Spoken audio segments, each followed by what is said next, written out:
আজকের ভিডিওতে আমরা আলোচনা করব অম্বুবাচী বা অমাবতীর পালন সম্পর্কে।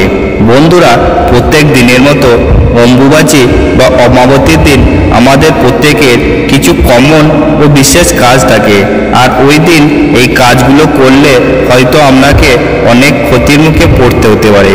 তো বন্ধুরা, সেই কাজগুলি যদি জানতে চান তাহলে ভিডিওটি শেষ অবধি দেখবেন। অম্বুবাচী শব্দটির আক্ষরিক অর্থ হল অম্বু বা জল সূচনা। এছাড়াও বলা হয় রজস্ব কক্ষাম্বুবাচী, অর্থাৎ পৃথিবীকে এই সময়ে ঋতুমতী হিসেবে কল্পনা করা হয়।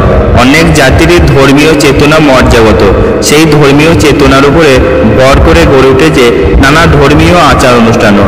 তেমনই একটি আচার অম্বুবাচী। অম্বুবাচী হিন্দু ধর্মের বাৎসরিক উৎসব। অম্বুবাচীকে বিভিন্ন আঞ্চলিক ভাষায় আমতি, আমেতি, অমাবতীও বলে। বাংলা ক্যালেন্ডার অনুযায়ী আষাঢ় মাসের 7 থেকে 10 তারিখ পর্যন্ত এই রীতি পালন করা হয়।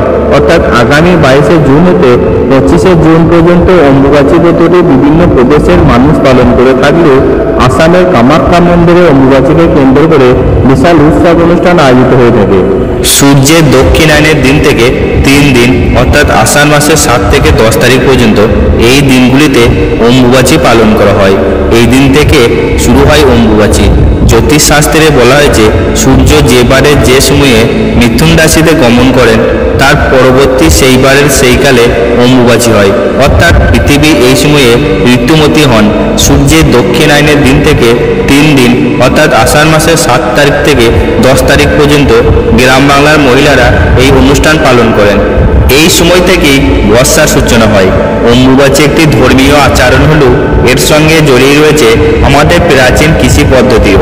আসলে নতুন বর্ষার শুরুতে পৃথিবী জলসিক্ত হয়ে ওঠে, তখন তাকে ঋতুমতী নারী রূপে গণ্য করা হয়। পূর্ণবয়স্কা মহিলা যেমন ঋতুকালের পরে সন্তান ধারণে সক্ষম হন, ধরিত্রী মাতাও অম্বুবাচীর পর শৈশব শ্যামলা হয়ে ওঠেন। ধরিত্রী মাতা আমাদের সকলের জন্মদাত্রী। উড়িষ্যায় এই পার্বণকে সরাসরি রজ উৎসব হিসেবে বর্ণনা করা হয়েছে। হিন্দু শাস্ত্র অনুসারে এমন কিছু কাজ রয়েছে যা অম্বুবাচীর সময়ে মেনে চলা উচিত। অম্বুবাচীর 3 দিন পর্যন্ত কোনো ধরনের মাঙ্গলিক কাজ করা যায় না। চতুর্থ দিন থেকে মাঙ্গলিক কাজে কোনো বাধা থাকে না। এই সময়ে জমিতে চাষাবাদ করতে নেই। এই 3 দিনে গৃহপ্রবেশ, বিবাহ ও অন্যান্য শুভ কাজ করা উচিত নয়। এই সময়ে অন্য কোনো বিশেষ পুজোর আয়োজন না করাই ভালো। তবে কোনো বছর এই সময়ে রথযাত্রা উৎসব করলে তার নির্দিষ্ট নিয়ম মেনে করা যেতে পারে, কারণ রথযাত্রাকে নিত্য কর্ম হিসেবে ধরা হয়। যেহেতু এই সময় শুভ কাজ করতে নেই, তাই জমি বাড়ি ক্রয় বা বিক্রয় করাও নিষেধ রয়েছে।